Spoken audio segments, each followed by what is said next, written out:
Ազատ գյուղի զինվորական կացարանում տեղի ունեցած ողբերգության դեպքի վայրը հնարավոր է սկզբից խախտված է եղել, այսինքն փորձագետները չեն ֆիքսել դեպքի իրական պատկերը։ Այսպիսի կարծիք են հայտնել Ազատի զինվորական կացարանում ՀԼԴ-ի հետևանքով զոհված զինվորների ներկայացուցիչները։ Նիստի ընթացքում հարցաքննվել է փորձաքննությունների ազգային բյուրոյի պայթյունատեխնիկական ու ՀԼԴՀ տեխնիկական բաժնի պետ Դավիթ Մելքումյանը։ Նա հայտնել է, որ դեպքի օրը եկել է Ազատ գյուղ, եղել կացարանում, սակայն ճշգրիտ ժամ չի կարողացել նշել։ Նրա խոսքով գյուղ հասնելու պահին զինվորների դիերն արդեն տեղափոխված են եղել, իսկ ՀԼԴ-ը մարված։ Այդ ընթացքում իսկապես հնարավոր է տեղի ունեցած լինել որոշակի աղավաղում։ Մելքումյանը նաև ընդգծել է, որ դեպքի վայրից վերցված նմուշներում պայթուցիկ նյութի որևէ հետք չի հայտնաբերվել եւ պայթյունի բնորոշ նշաններ չեն արձանագրվել։ Տավուշի հաշվառման քննական բաժնի պետը 1 տասնյակից ավելի անձանցից ստացել է շուրջ 5.8 միլիոն դրամ կաշառք։ Հակակոռուպցիոն կոմիտեն բացահայտել է Տավուշի հաշվառման քննական բաժնում կոռուպցիոն սխեմա։ Նախաքննությամբ պարզվել է, որ բաժնի նախկին պետը եւ նրա գործընկերը տարբեր քաղաքացիներից ստացել են 200-ից 550 հազար դրամ վարորդական վկայականի համար ձևական, տեսական ու գործնական քննություններ կազմակերպելու նպատակով։ Պաշտոնատար անձինք քննասենյակից դուրս գտնվող տեխնիկական միջոցներով տվել են ճիշտ պատասխանները, իսկ օբյեկտիվության տեսք ստեղծելու համար մի շարք քաղաքացիների սկզբում տվել են բացասական գնահատականներ, հետո օրենքի խախտմամբ ընդունել երկրորդ քննություն։ Մեղադրանքներ են ներկայացվել բաժնի պետին, նրա գործընկերոջը եւ նրանց օժանդակած ու կաշառք տված 20 անձի։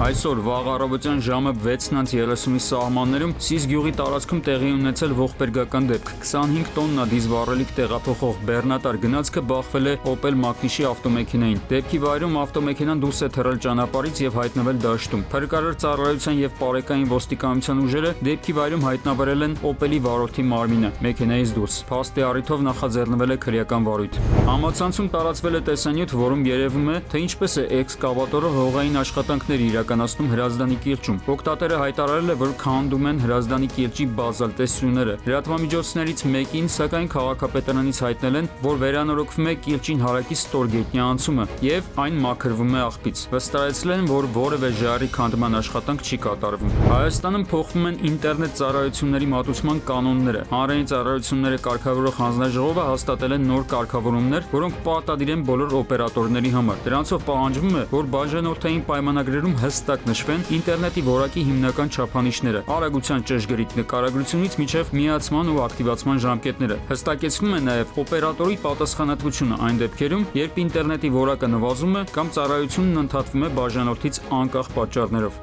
Արմեն Աթալյան, ժամը լրատվական։